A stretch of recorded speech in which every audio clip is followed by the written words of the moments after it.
एकटा बधैया गीत अहाँ सब सुनू राम जी के। कविता झा, अर्चना झा, शालिनी झा के स्वर में। धन्यवाद।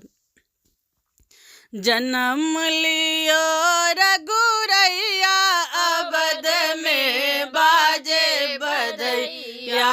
जन्म लियो रघुरैया अवध में बाजे बधैया। बाजे बधैया हो बाजे बधैया, बाजे बधैया बाजे बधैया।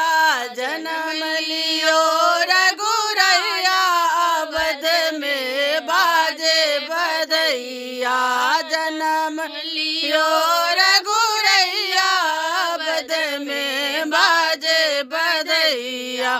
के लुटाबे हो अनधन सोनमा, के लुटाबे हो अनधन सोनमा, के लुटाबे हो अनधन सोनमा, के लुटाबे कंगनमा बध में बाजे बधैया। के लुटाबे कंगनमा बध में बाजे बधैया। जन्म लियो रघुरैया बध में बाजे बधैया।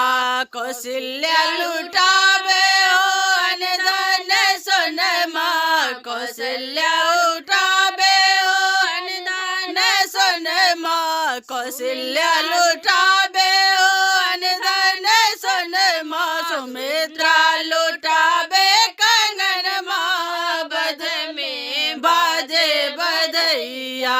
सुमित्रा लुटावे कंगनमा बध में बाजे बधैया। जन्म लियो रघुरैया बध में बाजे बधैया। मुनि सब आबे हो वेद उचारे, मुनि सब आबे हो वेद उचारे, मुनि सब आबे हो वेद उचारे।